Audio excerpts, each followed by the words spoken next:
Hello नमस्कार, मैं स्वाति राजन राजन sir विद्यापीठ में आप सबका स्वागत करती हूँ।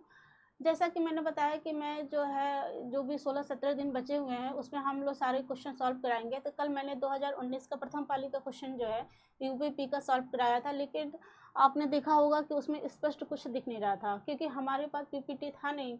अब हमारे पास पीपीटी उपलब्ध है तो आज हम जो है उसी पेपर को फिर से कराएंगे ताकि स्पष्ट आपको समझ में आए कि क्या लिखा है। आवाज़ तो जा ही रही थी लेकिन कल थोड़ी आवाज़ भी ख़राब थी, इस वजह से जो है आज हम सॉल्व कराएंगे। आज आवाज़ भी सही है, माइक भी सही है और पेपर भी सही से बन गया, पीपीटी तैयार हो गया है। तो चलिए हम जो है 2019 का प्रथम पाली का पेपर सॉल्व कराते हैं, ठीक है।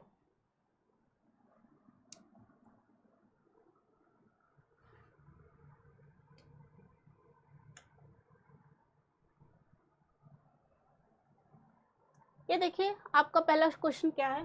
पहला क्वेश्चन है कि 4 विकल्पों में से दिए गए शब्द के सही समास वाला विकल्प को पहचानना है, ठीक है। इसे बताना है कि कौन सा समास है। चक्रधर में जिसके, देखिए ये तो पूरी लाइन ही गलत है, जो लिखा है ये जो है यही गलत दिया हुआ है। दूसरा, चक्र धारण किया है जिसने, ठीक। चक्र है घर में जिसके, कोई मतलब नहीं है इसका। चक्र है अधर में जिसके, इसका भी कोई मतलब नहीं है। जिसका चक्र मतलब जो है, अधर मतलब होता है ओठ, ओठ में है, तो इसका भी कोई मतलब नहीं है, ठीक है। तो हमारा क्या होगा आंसर होगा हमारा सही, चक्र धारण किया है जिसने, अर्थात कौन, विष्णु। चक्र धारण किया है जिसने अर्थात विष्णु। ये कौन सा समास होगा ये भी मैं आपको बता देना चाहती हूँ। ये समास है हमारा बहुव्रीहि समास।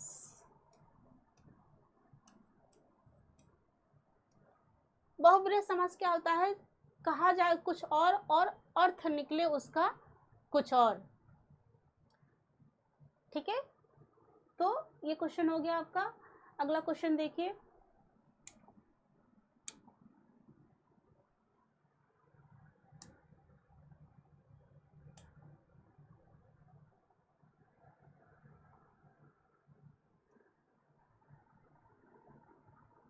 दूसरा क्वेश्चन देखिए, नीचे दिए गए प्रश्न का सही विकल्प पहचानिए, कर्ता का क्या अर्थ होता है, ठीक है। कर्ता क्या होता है, कर्ता हम लोग पढ़े हैं कि कारक 8 प्रकार के होते हैं। कर्ता ने कर्म को करण से आप लोगों ने पढ़ा होगा, तो वही उसी से ये क्वेश्चन है कि कर्ता का क्या अर्थ होता है। कर्ता क्या होता है, कर्ता वो होता है जो कार्य को करता है, उसको हम कर्ता कहते हैं, ठीक है। जैसे मान लीजिए ऑप्शन देखिए, जो संबंध को जोड़े, नहीं। जिससे काम हो, नहीं। जिसका काम हो, ये भी नहीं होगा। तो आंसर क्या होगा, जो कार्य करे उसे हम कहते हैं कर्ता, ठीक है। आंसर हमारा हो गया 3। अब देखिए आगे फिर बढ़िए, आगे का क्वेश्चन देखिए।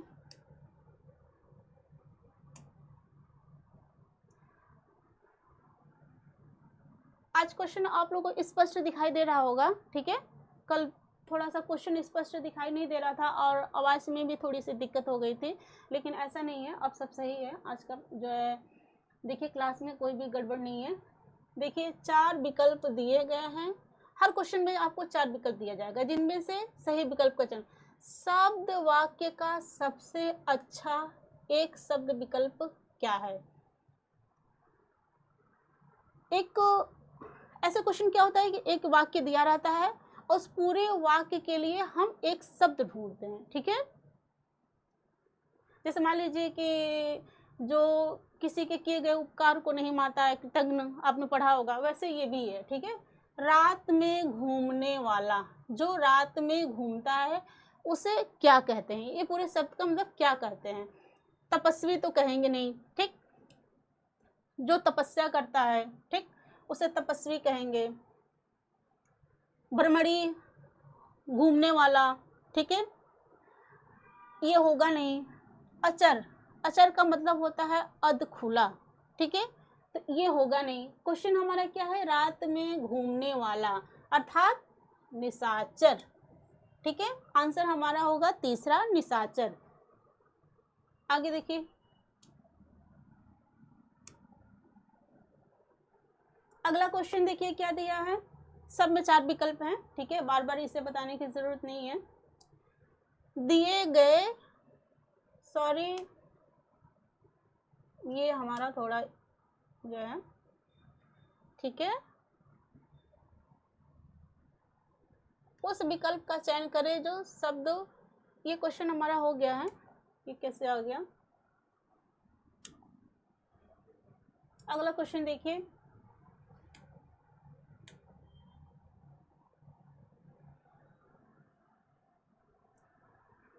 निम्नलिखित प्रश्न में 4 विकल्प दिए गए वाक्य का सही काल वाला विकल्प पहचानिए। दिए गए वाक्य का सही काल पहचानना है। आज वर्षा होगी,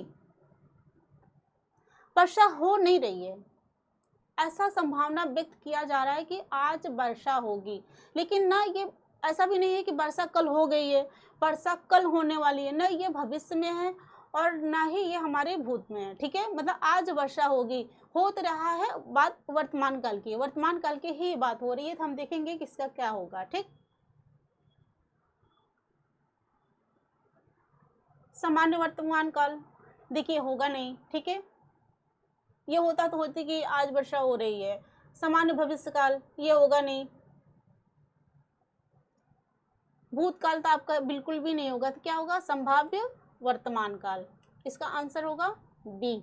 ठीक है, जिसकी संभावना व्यक्त की जा रही है, यहाँ क्या है, संभाव्य वर्तमान काल क्या होता है कि वर्तमान काल में जिसकी संभावना व्यक्त की जाती है उसे संभाव्य वर्तमान काल कहते हैं। तो क्वेश्चन से समझिए, आज वर्षा हो रही है, मतलब इसमें संभावना व्यक्त की जा रही है कि आज वर्षा होगी, मतलब आज वर्षा हो रही होगी, सॉरी आज वर्षा होगी, मतलब इसमें क्या होगा, इसमें संभावना व्यक्त की जा रही है कि आज वर्षा होगी, अर्थात ये क्या हो जाएगा, संभाव्य, मतलब संभावना व्यक्त की जा रही है वर्तमान काल, वर्तमान काल में संभावना व्यक्त की जा रही है आज वर्षा होगी। ठीक है, तो इसका आंसर ये हो गया। अब अगला क्वेश्चन आप देखिए,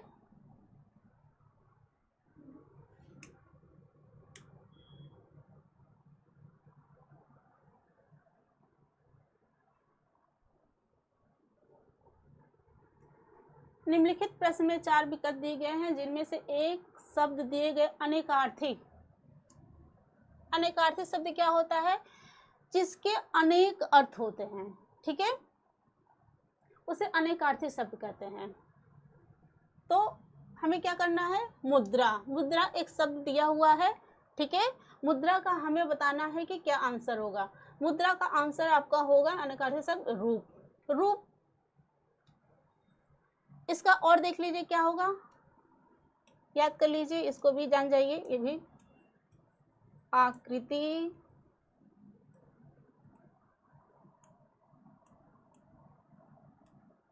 आकार, ठीक है,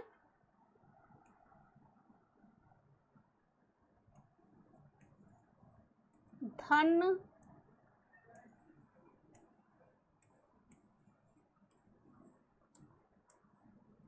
अंगूठे, रूप। ठीक है, मुद्रा का रूप होता है और इसके अन्य जो है अनेकार्थी शब्द है, आकृति है, आकार है, धन है, अंगूठी है, रूप है। ठीक, अब इसके बाद आता है हमारा भाग, ऑप्शन है, ऑप्शन का भी हम जान लें, क्योंकि कभी कभी क्या होता है कि क्वेश्चन भले रिपीट ना करें, लेकिन जो उसके ऑप्शन दिए गए उससे भी क्वेश्चन रिपीट होते हैं। भाग का हमारा क्या हो जाएगा, हिस्सा,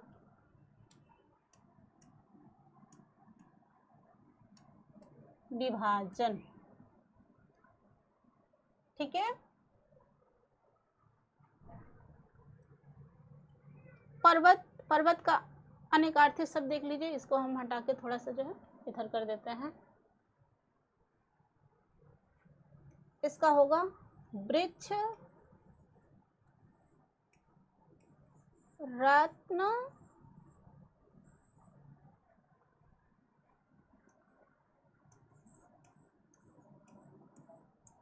नगीना, विशेष।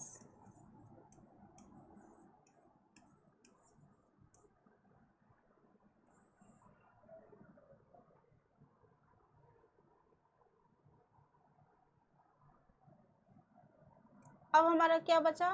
गोद। ये क्या होगा? अंक। जैसे किसी नाटक का अंश, ठीक है। गिनती,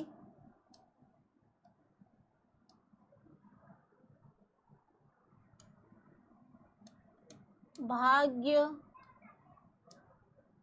ठीक है। अभी इसकी आदत नहीं है तो कैमरे में देखना थोड़ी सी भूल जा रही हूँ, ठीक है।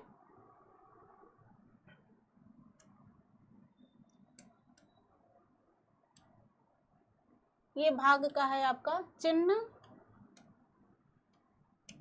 संख्या,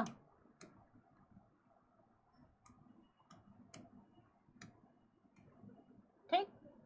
देख लिया हमने चारों का जो है अनेकार्थी शब्द, ठीक है। हम एक क्वेश्चन करेंगे, उसका हम देखेंगे, फिर उससे और क्या बनते हैं, फिर हम चारों जो भी 3 ऑप्शन बचता है उसका भी हम डिस्क्राइब करेंगे। अगला क्वेश्चन पे आइए।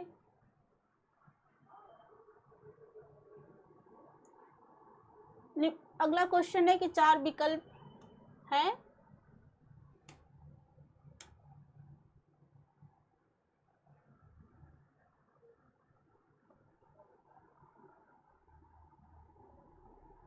चार विकल्प दिए गए, सही सकर्मक क्रिया का उदाहरण दीजिए। सकर्मक क्रिया जो कार्य कर्म के साथ होती है उसे सकर्मक क्रिया कहते हैं। कर्म के साथ जो होता है, जब कर्म जो है कर्ता के साथ क्रिया करता है तो उसे सकर्मक क्रिया कहते हैं, ठीक है। तो आप देखिए कौन सा होगा। कशिश हंस रही है, होगा नहीं। सूरज उग रहा है, होगा नहीं। चिड़िया उड़ रही है, होगा नहीं, ठीक। क्योंकि इसमें देखिए कहीं क्रिया नहीं है। ये आपका आंसर होगा सीता वीणा बजा रही है, ठीक। सीता क्या हो गई? आपकी कर्ता हो गई, बजाना आपका क्रिया हो गया, ठीक है। अवीणा आपका कर्म। तो क्या हुआ? इसे बोलते हैं सकर्मक क्रिया। क्रिया के साथ जब कर्म किया जाता है तो उसे सकर्मक क्रिया कहते हैं। तो आपका आंसर हो जाएगा सीता वीणा बजा रही है।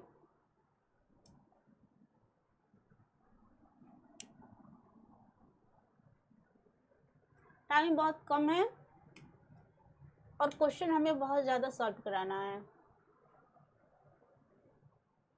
जैसे जैसे पीडीएफ तैयार होता जाएगा क्वेश्चन हम कराते जाएंगे। अगला क्वेश्चन देखिए, निम्नलिखित प्रश्नों में 4 विकल्प में से सही कर्ता कारक को पहचानिए। कर्ता क्या होता है? जो कर्म को करता है उसे कर्ता कारक करते हैं, ठीक है। कारक में सबसे पहले यह रहता है कर्ता ने कर्म को, ठीक है। जो कार्य को करता है उसे कर्ता कहते हैं। तो देखिए क्या है, रोहन ने हॉकी खेली। तो किसने हॉकी खेली? जब आपको इस तरह से पूछे तो क्वेश्चन करिए। कर्ता के विषय में अगर पूछता है किसने बताइए कर्ता क्या है तो क्वेश्चन करिए। रोहन ने हॉकी खेली, किसने हॉकी खेली? कर्ता ने कर्म को, तो कार्य क्या है? ने होता है इसका। तो कर्ता क्या हो जाएगा यहाँ? किसने खेली? रोहन ने खेली। तो कर्ता यहाँ क्या होगा? आपका रोहन। देखिए बहुत इजी है, थोड़ा सा ध्यान देंगे समझ में आ जाएगा। और उसका चिन्ह क्या हो जाएगा? ने। अगर चिन्ह पूछता है कर्ता का तो आप बताइए ने, ठीक है।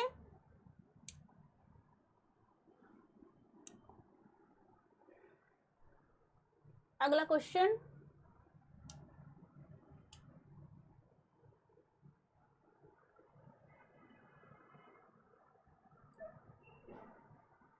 दिए गए शब्द का सही पुल्लिंग शब्द क्या होगा? सही पुल्लिंग शब्द क्या होगा, ठीक है। सम्राज्ञी का सही पुल्लिंग शब्द क्या होगा? राजा का रानी, ठीक है। ये होगा नहीं आपका।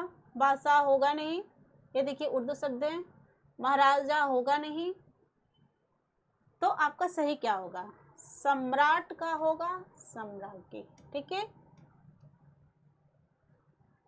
ये तो बेसिक कंसेप्ट है, आप इतना तो समझ में आएगा ही, इसमें बहुत ज़्यादा जो है दिमाग की ज़रूरत नहीं है। अब देखिए अगला क्वेश्चन, साहित्य से, साहित्य के गद्य से ये क्वेश्चन है।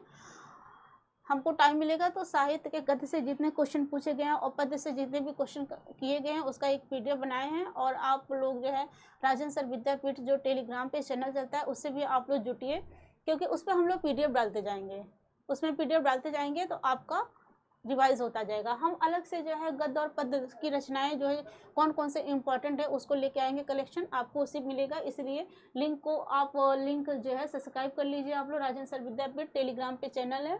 ठीक है, अगला क्वेश्चन देखिए,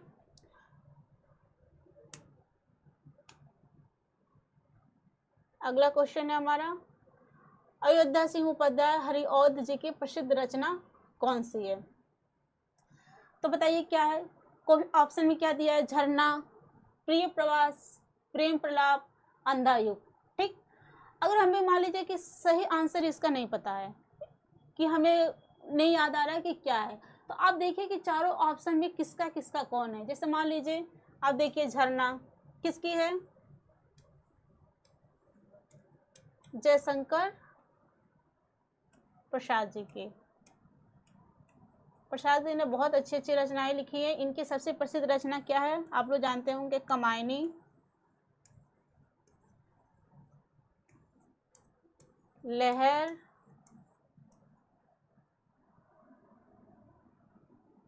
झरना,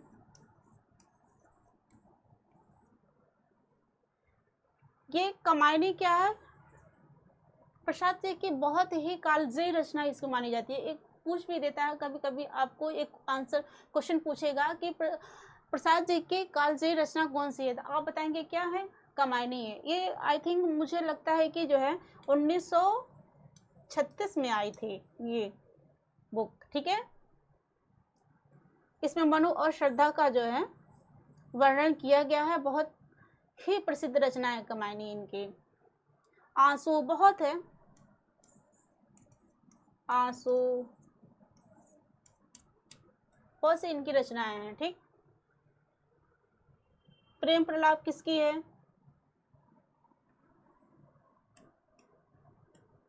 भारतेंदु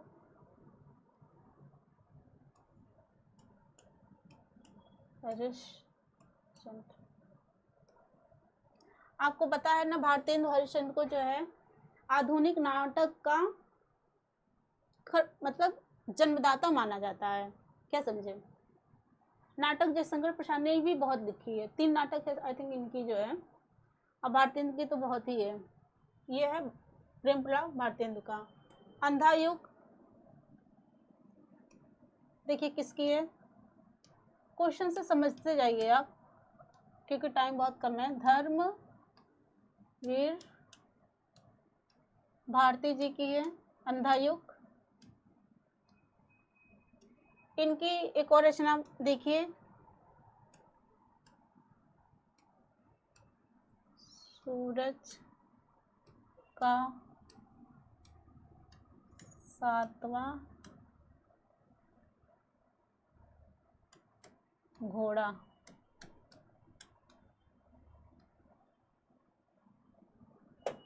ठीक है, तो कौन सी रचना बची? प्रिय प्रवास। आंसर हमारा क्या क्या होगा? देखिए अयोध्या सिंह उपाध्याय हरिऔध जी की प्रसिद्ध रचना क्या है? प्रिय प्रवास।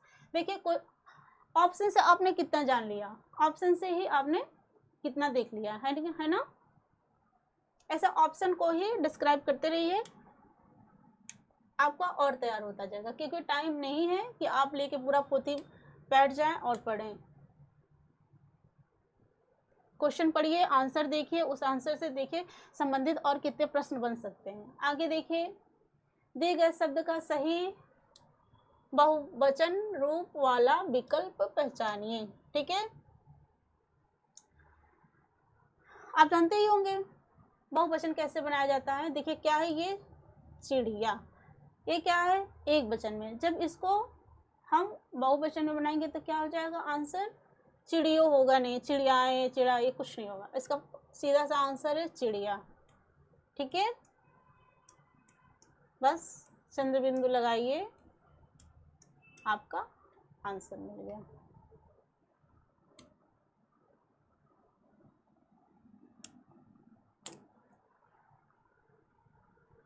आगे देखिए क्वेश्चन, 4 विकल्पों में से उस सही विकल्प का चयन करें। एक तो ये भूल जाता है, ठीक है। वर्ड स्वर की सहायता से बोले जाएं, उन्हें क्या कहा जाता है? स्वर हमारे कितने हैं ये भी जान जाइए। स्वर कितने हैं? 11। ठीक है, अ आ इ ई उ आपने पढ़ा ही होगा। स्वर की सहायता से बोले जाए उन्हें क्या कहते हैं? वर्णमाला कितने हैं ये भी जानते जाइए।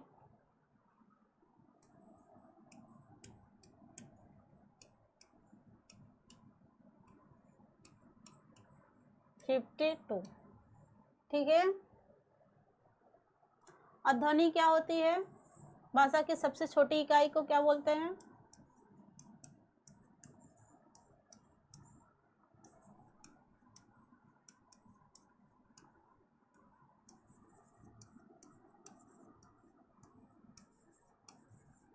इकाई को ध्वनि कहा जाता है। ये भी आ जाता है आपसे क्वेश्चन, तो आप कर ले जाएंगे। कभी कभी पूछ भी सकता है स्वर कितने होते हैं, वर्णमाला कितने होते हैं, ध्वनियाँ क्या होती हैं। तो आंसर क्या बचा हमारा? जो स्वर की सहायता से बोला जाता है उसे व्यंजन कहते हैं। ठीक है, जैसे मान लीजिए कि ये क्या है? क व्यंजन है, इसको हम स्वर की सहायता से कैसे बोल रहे हैं? इसमें क्या है स्वर? जैसे ये क्या हुआ? क, हलंत हो गया। ठीक है, ये हुआ व्यंजन। जब इसमें हम अ लगाएंगे तब ये दोनों मिलके क्या हो जाएगा? क। आगे देखिए क्वेश्चन,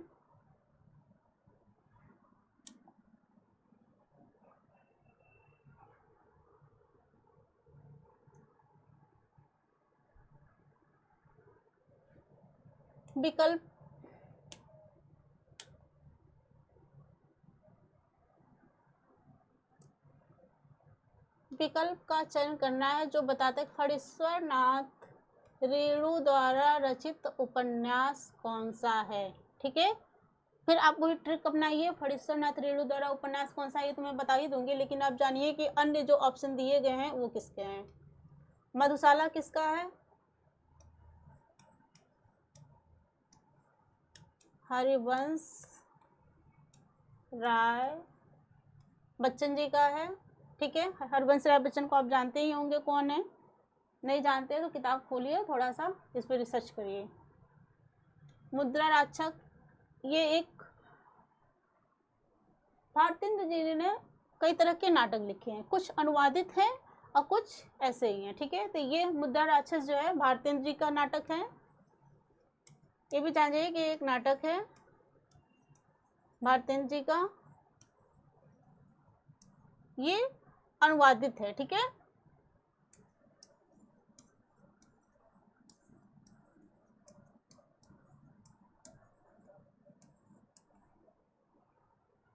मृगनयनी क्या है?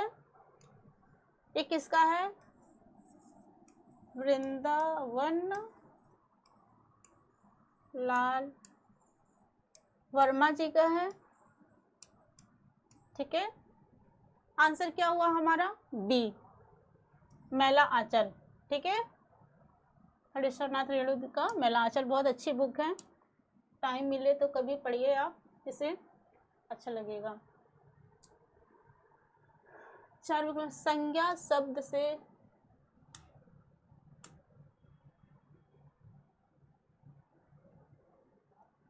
संज्ञा शब्द से बनने वाला सही विशेषण वाला विकल्प चुनना है। विशेषण क्या होता है पहले जानिए थोड़ा सा। जो संज्ञा और सर्वनाम की विशेषता बताए उसे विशेषण कहते हैं। ठीक है, जैसे एक उदाहरण लीजिए, वह लड़की सुंदर है, तो उसकी विशेषता क्या बताता? सुंदरता, सुंदर होना उसकी विशेषता बताता है। किसकी? संज्ञा की। संज्ञा कौन है? यहाँ सर्वनाम की। सर्वनाम और संज्ञा दोनों की जो विशेषता बताता है उसे विशेषण कहते हैं। ठीक है, तो ये देखिए, इसका शक्ति का हमें बताना है। ठीक, तो क्या बनेगा? आप देखिए, शक्तिवर्धन नहीं, बिल्कुल गलत। जो शक्ति को बढ़ाता हो ना। शक्तिरोधक, ये भी नहीं होगा आपका। सशक्त, शक्ति के साथ नहीं। क्या होगा विशेषण सबसे अच्छा? शक्तिशाली। ठीक है, तो जैसे कि वह बहुत शक्तिशाली है, या किसी का नाम ले लीजिए कि सुरेश बहुत शक्तिशाली है, ऐसा बोलेंगे ना। ऐसा थोड़ी ना बोलेंगे कि सुरेश क्या है, शक्तिवर्धन है, ऐसा तो बोलेंगे नहीं आप। आगे क्वेश्चन देखिए,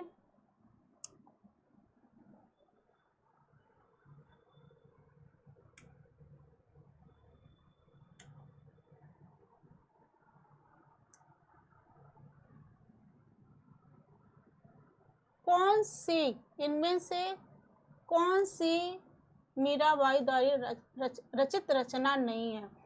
देखिए, क्वेश्चन पढ़ते समय ध्यान दिया करिए आप लोग कि कभी कभी क्या होता है कि हम क्वेश्चन पढ़ते हैं, हम क्वेश्चन पढ़ते हैं तो कभी लिखा रहता है कि ये किसके द्वारा रचित है, कभी कभी ऐसा होता है कि लिखता है किसके द्वारा रचित नहीं है, कौन सी रचना इनकी नहीं है। तो हम क्या होता है, क्वेश्चन पढ़ते हैं एक बार और टिक मार देते हैं। ठीक है, ऐसा नहीं करना है। क्वेश्चन को ध्यान से पढ़िए, देखिए कि क्या पूछ रहा है। 2 बार कम से कम क्वेश्चन को अवश्य पढ़िए, उसके बाद आंसर देखिए। ऑप्शन देखिए ध्यान से, हड़बड़ाना नहीं है बिल्कुल भी एग्जाम में। तो कौन सी है मीराबाई द्वारा रचित? आपने पढ़ा ही होगा, ये है राग गोविंद, राग सोरठ के पद हैं, गीत गोविंद का पद है। कौन सा है? वैदेही वनवास। वैदेही वनवास क्या है? ये उनकी रचना नहीं है, ये हरिऔध की है। ठीक है, अब देखिए आगे क्वेश्चन।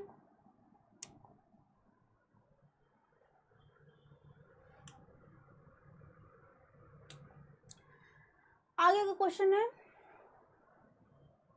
उस सही विकल्प का चयन करें जो बताता है कि व्यंजन, फिर आया व्यंजन को स्वर रहित दिखाने के लिए, व्यंजन को, अभी देखिए, व्यंजन को स्वर रहित दिखाने के लिए किस चिन्ह का उपयोग किया जाता है।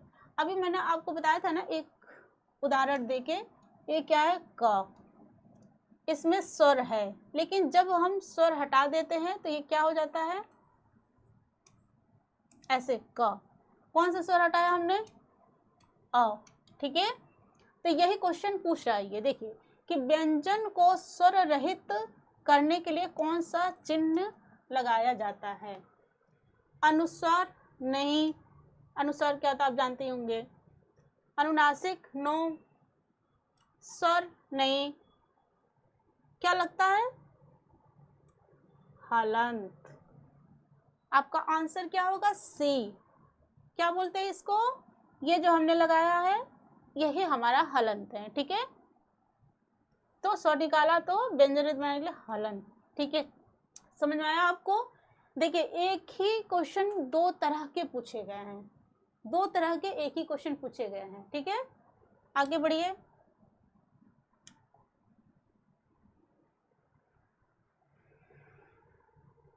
माखनलाल चतुर्वेदी,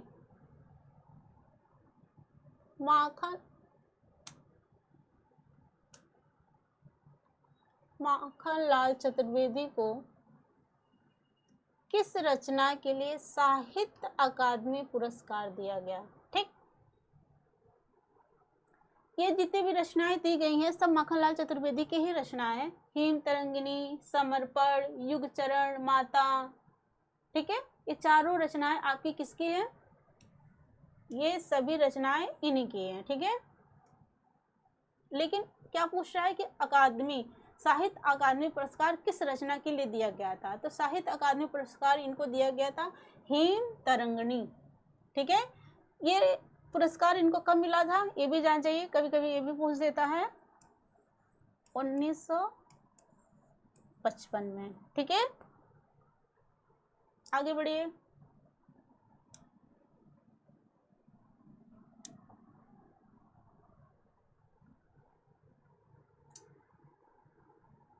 रेखांकित शब्द के आधार पर सर्वनाम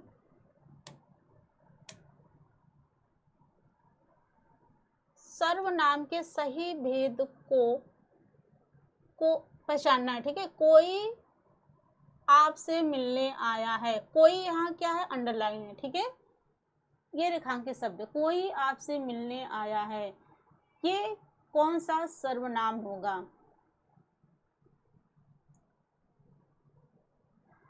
प्रश्नवाचक तो होगा नहीं, प्रश्नवाचक होता तो ये होता कि आपसे कौन मिलने आया है। ठीक है, निजवाचक आपका होगा नहीं, संबंधवाचक होगा नहीं, तो क्या बचा?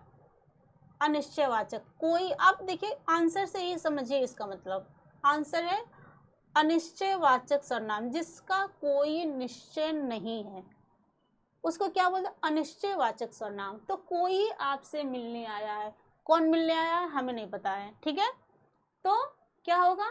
ये अनिश्चयवाचक सर्वनाम होगा।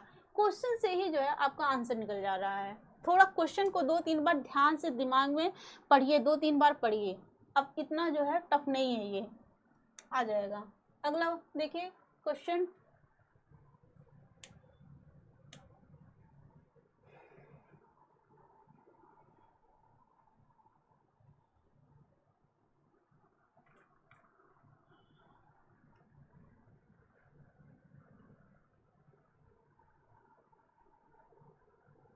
दिए गए पद के उचित अलंकार रूप का सबसे अच्छा विकल्प, भिखारिन को देख कर पट देत बार बार।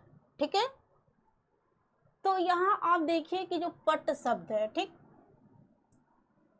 पट क्या हुआ है? 2 अर्थों में यूज हुआ है। पहला आपका अर्थ आता है वस्त्र, दूसरा आपका अर्थ आता है दरवाजा। ठीक है, एक ही शब्द का 2 अर्थ निकल रहा है, तो कौन सा अलंकार हो जाएगा? ये आपका हो जाएगा श्लेष अलंकार। ठीक है, अब यही जान जाइए कि अदर जो अलंकार दिए गए हैं उसे क्या कहते हैं? रूपक अलंकार। रूपक अलंकार क्या होता है? जब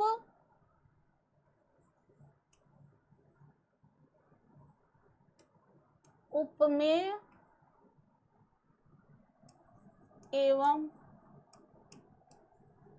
उपमान क्या हो जाए? ये उपमेय उपमान में आप लोग कंफ्यूज हो जाते हैं। उपमेय उपमान समान हो जाएं, समान हो जाएं तो उसे कहते हैं रूपक अलंकार। जैसे उदाहरण इसका देखिए,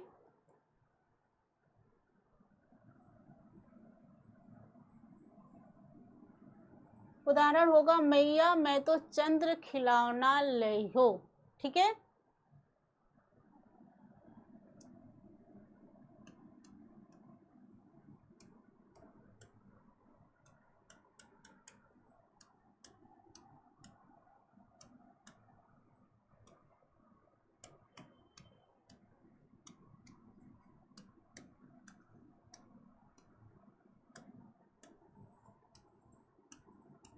यह क्या हुआ है?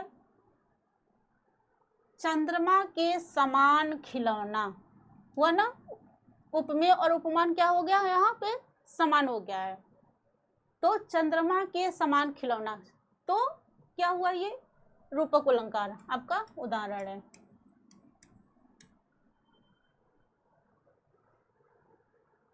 दूसरा देखिए क्या है? अतिशयोक्ति अलंकार।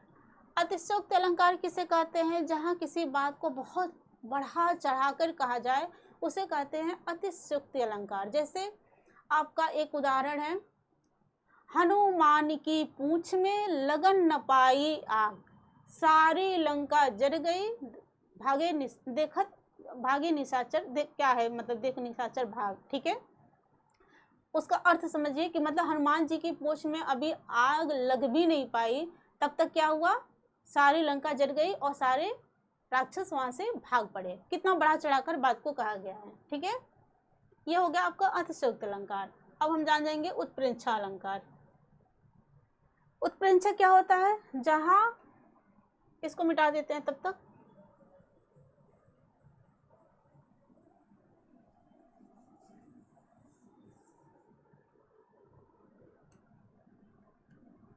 जहां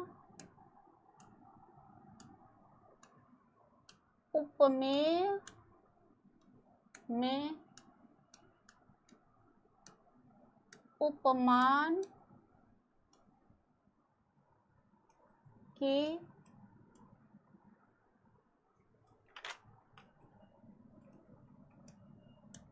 संभावना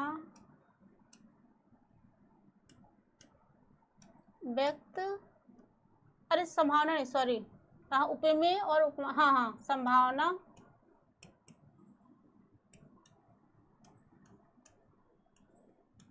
व्यक्त की जाए, वहां क्या होगा, उत्प्रेक्षा अलंकार होगा। और जहां उपमेय और उपमान को समान मान लिया जाए वहां रूपक अलंकार होगा। ठीक है, इसके कोई भी उदाहरण अगर आपको देगा तो देखिए, इसमें एक और उत्प्रेक्षा अलंकार पहचानने का बहुत सरल तरीका है। उसमें लिखा था जनुजानस, मनुमानस, ऐसे शब्द आपको कुछ भी लिखा रहेगा तो उसमें जरूर आएगा। एक इसका भी उदाहरण देख लेते हैं। मान लीजिए ये उदाहरण पूछ लिया तो आप कम से कम पहचान जाएंगे क्या है। सोहत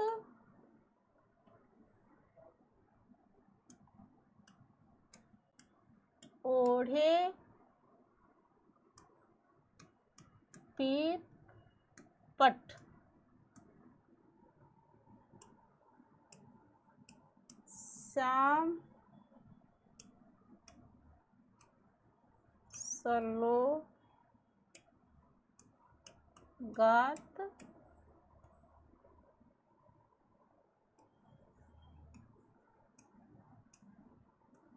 मनहु नीलमणि, सैल पर आतप परयो प्रभात।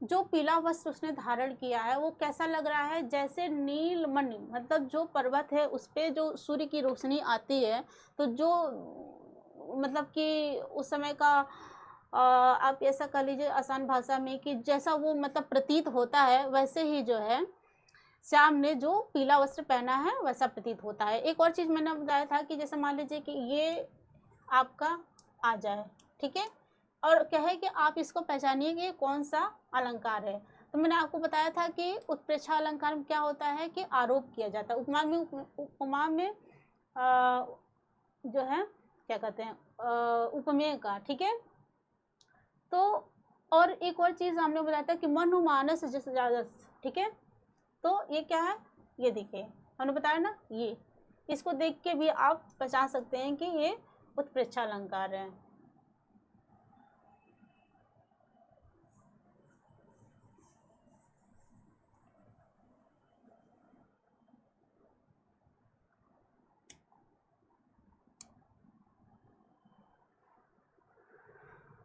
आगे देखिए, इसको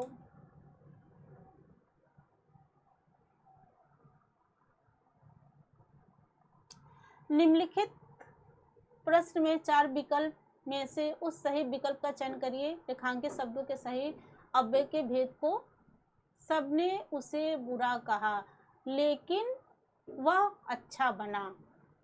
ठीक है, तो अव्यय क्या होता है, जब दो पदों को जोड़ता है उसे अव्यय होता है। जब दो मतलब दो बात कही जा रही है, दो पद है जिस शब्द से जोड़ा जाता है उसे अव्यय कहते हैं। अव्यय पे किसी कर्ता क्रिया कर्म किसी का भी जो है प्रभाव नहीं पड़ता है, ठीक है। जैसे मान लीजिए क्यों, ज्यों, त्यों, ठीक है, ये होता है अव्यय। वचनकर्ता लिंग, किसी भी वचनकर्ता लिंग क्रिया किसी का प्रभाव उस पर नहीं पड़ता है। ये क्या है, लेकिन अव्यय है, ठीक है। देखिए कैसे जोड़ा, उस जब सबने उसे बुरा कहा, लेकिन शब्द से जुड़ा ना ये पद, और ये पद किससे जुड़ा है, लेकिन से। तो अव्यय क्या होता है, जब दो पदों को जोड़ता है उसे अव्यय कहते हैं, ठीक है। इस पे किसी भी कर्ता क्रियालिंग विशेषण किसी का कोई प्रभाव नहीं पड़ता है। तो क्या है, इसे हम क्या देखेंगे, इसका आंसर क्या हो जाएगा, आप साफ साफ समझ में आ रहा है कि संबंध बोधक अव्यय होगा, ठीक है। दो चीज़ों के बीच में संबंध किया है, इसमें ज़्यादा तो कुछ समझना नहीं है। अव्यय मैंने आपको बता दिया। आगे देखिए,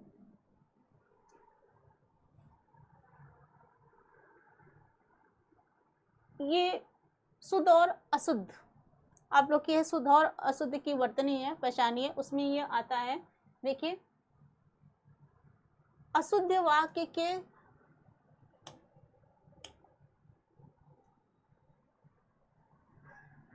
अशुद्ध वाक्य शुद्ध रूप का सबसे अच्छा विलय। विद्यालय में बाएं बड़ा सा मैदान है, ठीक है। विद्यालय में बाएं क्या होता है, कुछ नहीं, साफ साफ गलत है। तो क्या होगा इसका आंसर, विद्यालय के बाएं बड़ा सा मैदान होगा नहीं, विद्यालय में बड़ा सा होगा नहीं, विद्यालय के बाएं बड़ा सा मैदान होगा नहीं, के बाएं नहीं, तो विद्यालय की बाईं ओर बड़ा सा मैदान है, ठीक है। आंसर इसका होगा बी। आगे क्वेश्चन देखिए,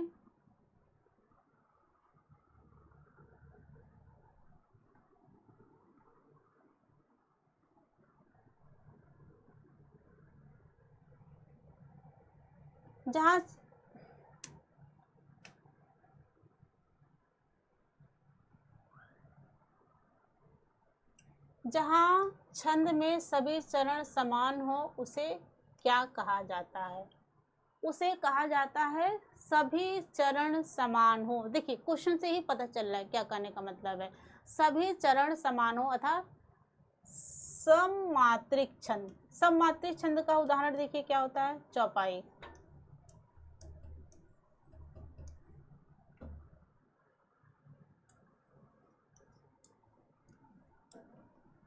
चारों चरण, इसमें क्या होते हैं, चार चरण होते हैं, चारों चरण में सारी मात्राएं समान होती है, ठीक है। सममात्रिक छंद कहेंगे, जहां सभी चरण समान हो, सममात्रिक छंद।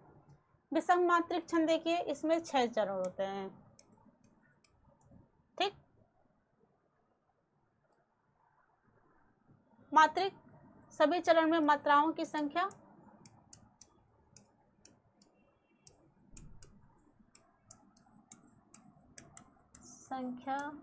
समान होती है। ये सममात्रिक छंद 3 प्रकार के होते हैं।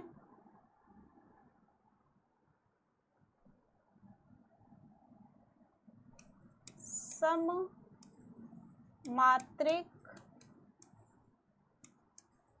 अर्ध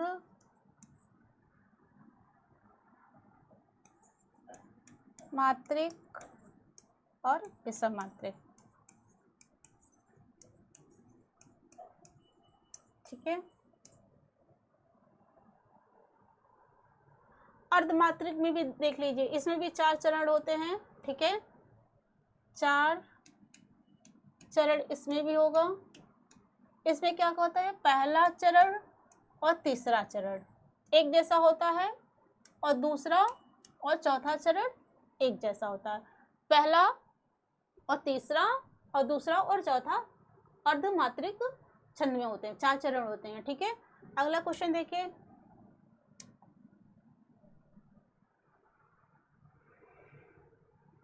दिए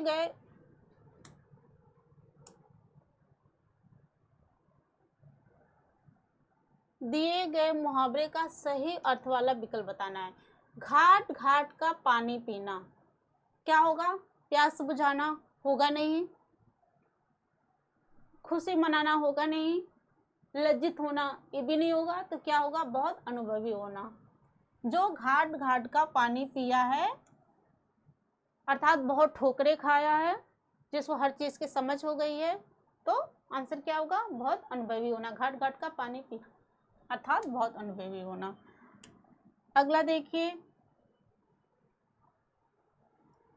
4 विकल्प दिए हैं, जहां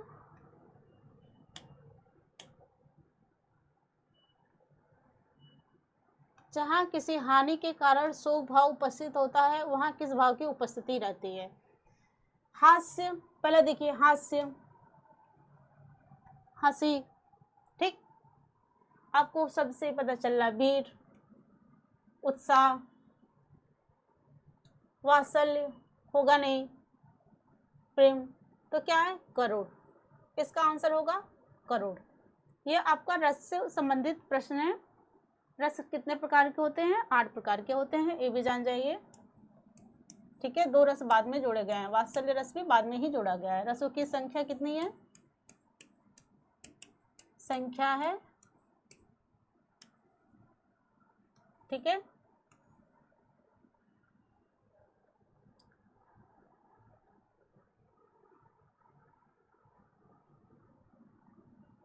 आगे देखिए क्वेश्चन, निम्नलिखित प्रश्न में 4 विकल्पों से उस विकल्प का चयन करना है जो प्रत्यय से नहीं बना है, ठीक है, सॉरी, जो क्या है, कहा गया आपका क्वेश्चन रिपीट हो गया। अगला देखिए,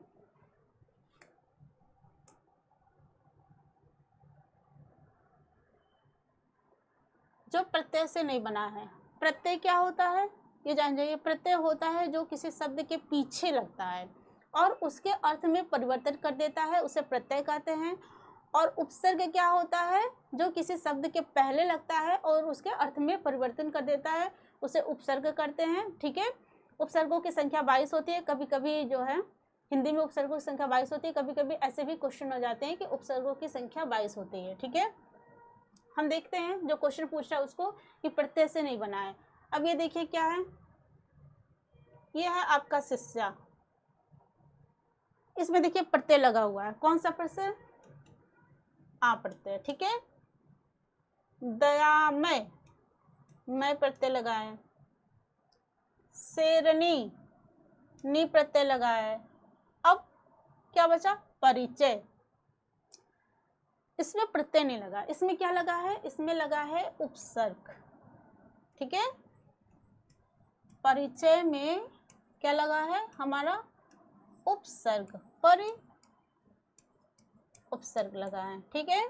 तो आंसर क्या होगा हमारा, परिचय, क्योंकि उसमें उपसर्ग लगा है और शिष्या, श्रेणी और दयामय में आपका प्रत्यय लगा हुआ है। आगे क्वेश्चन देखिए,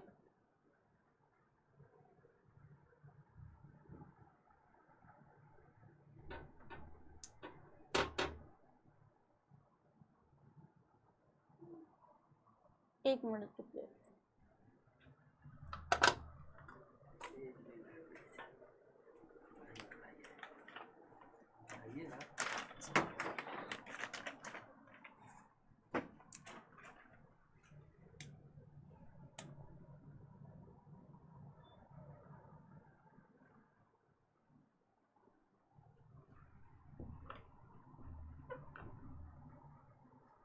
अगला क्वेश्चन क्या है हमारा, निर्देशानुसार वाक्य परिवर्तन वाला सही विकल्प क्या है, भाववाची में परिवर्तन करना। राधा स्कूटी चला रही है, ठीक है, जिसमें भाव आपका आए, आंसर क्या होगा, राधा से स्कूटी चलाई जाती है, ठीक है। स्कूटी राधा चलाई, देखिए ये तो वाक्य आपका गलत है, ठीक, राधा स्कूटी चलाई, ठीक है, ये भी आपका जो है वाक्य गलत है। तो राधा से स्कूटी चलती है, राधा से स्कूटी चलती है, इसमें आपका आंसर होगा बी, ठीक है।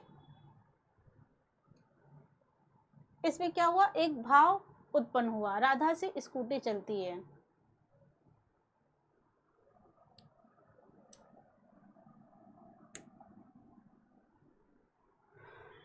जिसमें बहुत ज़्यादा व्याख्या की ज़रूरत है नहीं करेंगे, क्योंकि टाइम ख़राब करने की ज़रूरत नहीं है। जहाँ ज़रूरत है ऑप्शन की व्याख्या करने की वहीं करेंगे। टाइम बहुत कम है। कल आज तो हम एक ही पेपर करा रहे हैं आपको। कल हमारा तीनों पेपर जो है, ये प्रथम पाली का पेपर है, जो 3 पेपर बचते हैं वो तीनों पेपर कराएंगे। तो जो जो इम्पोर्टेंट क्वेश्चन होगा सिर्फ उसी की हम व्याख्या करेंगे, क्योंकि टाइम नहीं खराब करना है, बहुत टाइम कम है, बहुत पेपर कराना है आप लोगों को। देखिए, दिए गए शब्द का सही तद्भव रूप क्या है। जानिए कि तद्भव और तत्सम क्या होता है। तत्सम क्या होते हैं, जो शब्द संस्कृत से जो के त्यों हिंदी में आ गए उसे कहते हैं तत्सम, और जो शब्द संस्कृत से बिगड़कर हिंदी में आए हैं उसे कहते हैं तद्भव। ठीक, क्वेश्चन हमारा क्या है, तद्भव रूप पूछ रहा है। मच्छिका का तद्भव रूप क्या होगा। पहले हम देख लेते हैं, और ऑप्शन है उसका क्या हो, मोर, तद्भव, भौरा, मेढक, मक्खी, सब तद्भव है। ठीक है, इसका हम देखेंगे तत्सम क्या है। मयूर, मेढक का मंडूक, भौरा का भ्रमर, क्या बचा, मक्खी। तो आंसर है हमारा मक्खी। मच्छिका का आंसर क्या होगा, मक्खी। बाकी जो है वो भी हम जान गए। ठीक है,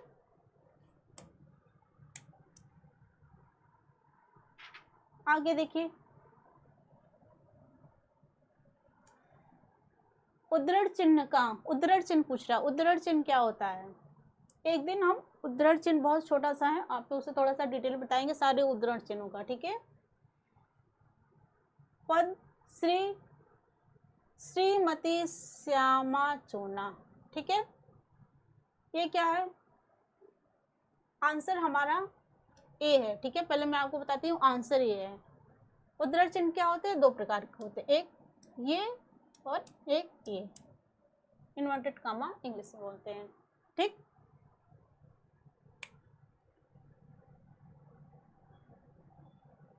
नेहा माँ ने कहा बेटा सदा उन्नति करो। इसमें क्या है, हमारा कौन सा चिन्ह है, इसको बोलते हैं निर्देशक चिन्ह। ये भी जान जाइए आप साथ में कि इसे क्या बोलते हैं। ठीक है, मान लीजिए हाँ तो उद्धरण पूछा, निर्देशक पूछा जाता तो क्या करते हैं आप, वाह कितना मजा आ रहा है, विस्मय चिन्ह, तुम्हारी परीक्षा कब से शुरू है, प्रश्नवाचक चिन्ह। ठीक है, इसे बोलते हैं। तो उद्धरण चिन्ह ये हो गया, आंसर आपका हो गया ये। अगला क्वेश्चन देखिए,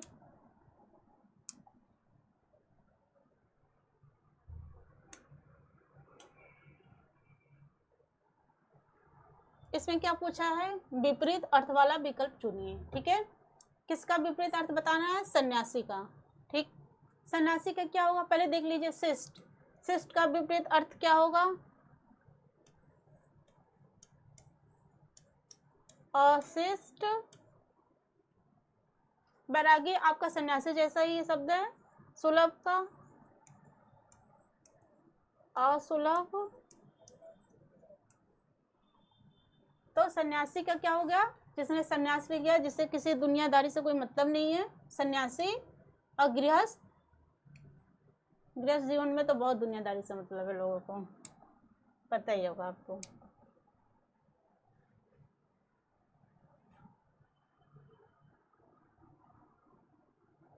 अगला क्वेश्चन देखिए,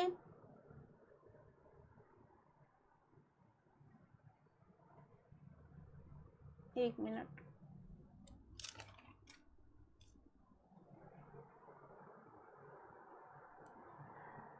दिए गए शब्द का सही समान अर्थ।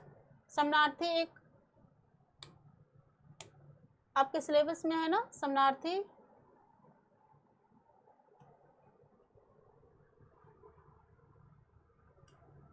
शरीर का समानार्थी पूछ रहा है। शरीर का समानार्थी क्या हो जाएगा, कलेवर। ये आपका आंसर है, ठीक है। पद्मा का समानार्थी जान जाते हैं हम, पंकज,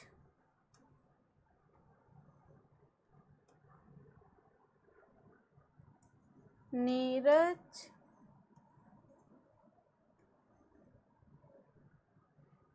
सरोज।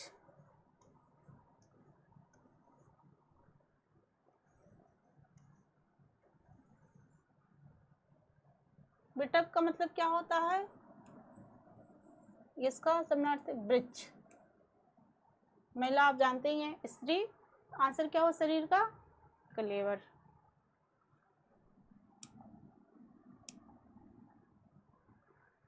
आगे देखिए,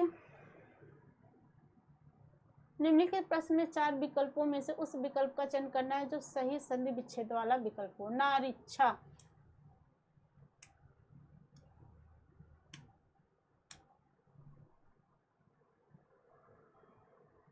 नारीच्छा का क्या होगा सही संधि विच्छेद? नारी धन इच्छा, नारीच्छा, ठीक है। कैसे? ये क्या है? नारी प्लस इच्छा, यहाँ से हमारा आया बड़ी ए प्लस ए इसकल टू बड़ी ए। ये कौन सी संधि है?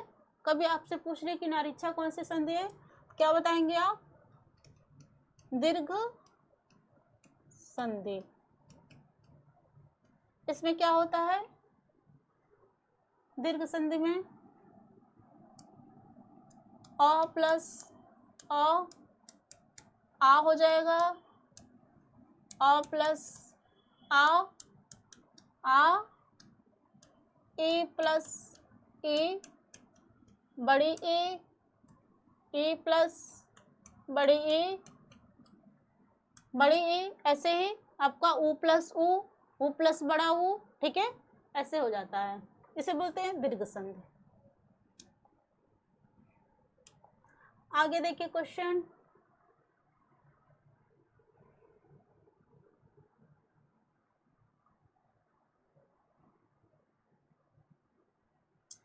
निम्नलिखित प्रश्न में 4 विकल्पों में से उस विकल्प को पहचानिए जो सही विकल्प है। उपसर्ग और प्रत्यय, ठीक है, दोनों ही शब्द नहीं है। उपसर्ग और ये ले ले पहले हम अपना पेन। उपसर्ग और प्रत्यय दोनों ही शब्द नहीं है तो क्या है? वो है शब्दांश। आंसर जानिए पहले, ठीक है। क्रिया क्या होती है? क्रिया को इसी भाषा में समझिए, कोई भी मानसिक या शारीरिक क्रिया को इंगित करता है, उसे ही क्रिया कहते हैं।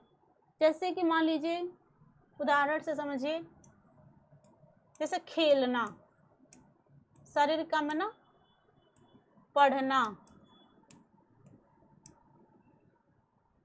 गाना, कूदना, ये सब क्या है? ये सब क्रिया है जो किया जाता है, कर्ता के द्वारा जो किया जाता है, ठीक है।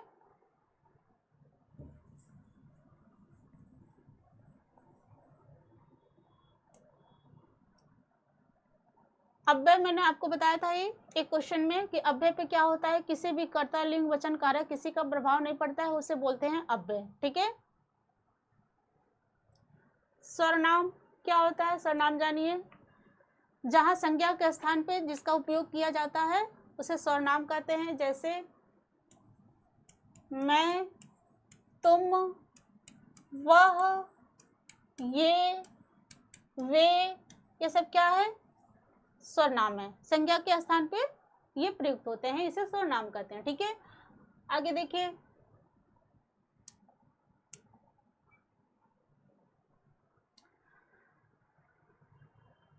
सब पेन ले ले अपना।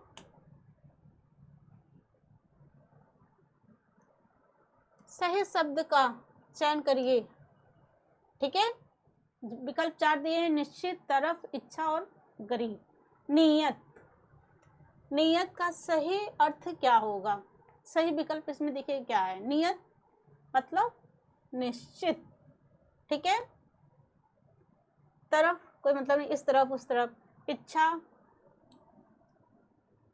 गरीब होगा नहीं, क्या होगा आपका? निश्चित।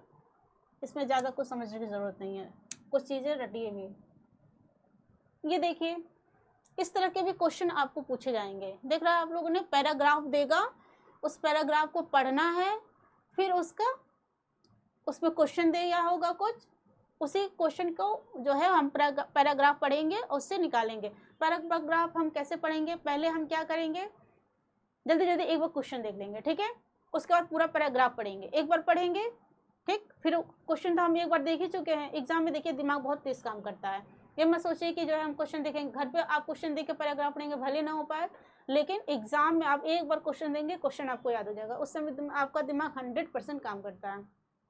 क्वेश्चन देखिए, ठीक है, एक बार देख लीजिए सरसरी निगाह से, उसके बाद पूरा पैराग्राफ को आराम से पढ़िए, टाइम दीजिए, हड़बड़ाने की जरूरत नहीं है। और फिर उसी क्वेश्चन से देखिए, आप क्वेश्चन पढ़े रहेंगे, जैसे पैराग्राफ पढ़ेंगे अंडरलाइन करते जाइए, फिर क्वेश्चन पढ़िए, अंडरलाइन पे ध्यान दीजिए और पैराग्राफ से निकालिए। अब इतना बड़ा पैराग्राफ है, ठीक है, आप देख ही रहे हैं। चंबा का इतिहास, धर्म और पर्यटन का कैसा मेल है? अब देखिए अब इतना बड़ा है, ठीक है, इसको हम पूरा पढ़ें और आपका सॉल्व कराएं तो इसमें बहुत टाइम लगेगा आपको। पूरा हम पढ़े कि जो है क्या है, इसमें तो आपका बहुत टाइम जाएगा। इसलिए ये क्वेश्चन थोड़ा सा जो है आप लोग खुद सॉल्व करिए। इस तरह का क्वेश्चन हम अगले पीडीएफ में नहीं लाएंगे।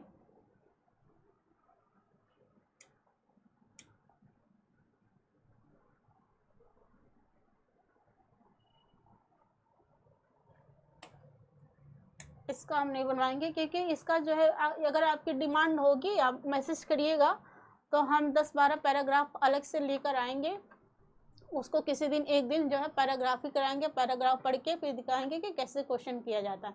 पैराग्राफ तो हम शुरू से ही कक्षा 6, 7, 8, 10 से करते ही आ रहे हैं, लेकिन अगर आपकी डिमांड होगी तो आप मैसेज करिएगा, मैं पैराग्राफ एक दिन कराऊंगी आप लोग को प्रैक्टिस। क्योंकि जरूरी नहीं कि हम जो पढ़ रहे हैं पैराग्राफ वही पैराग्राफ है, ये तो प्रैक्टिस पे निर्भर करता है, ठीक है। आगे क्वेश्चन देखिए, वशीकृत शब्द का समानार्थी शब्द कौन सा है? समानार्थी मतलब समान अर्थ जिसका निकलता हो, ठीक है। ख्याति होगी नहीं, जिसकी बहुत पहचान हो गई हो। ख्याति मतलब जिसकी बहुत ख्याति बढ़ गई है, बहुत पहचान हो गई है, ठीक है। उल्लेखनीय एक तरह से किसी का उदाहरण देना। सैलानियों, घूमना होता है, जो घूमते हैं उसको सैलानी कहते हैं, ठीक है। तो क्या होगा? वशीकृत का समानार्थी होगा मंत्र मुग्ध। आपका आंसर होगा बी। आगे बढ़िए, क्वेश्चन जा क्यों नहीं रहा है?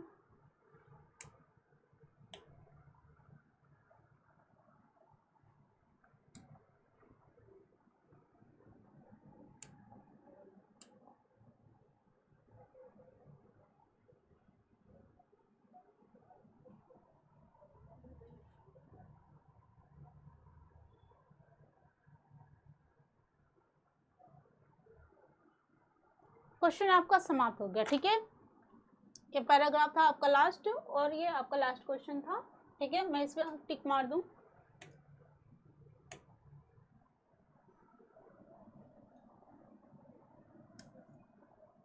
क्वेश्चन आपके समाप्त हो गए।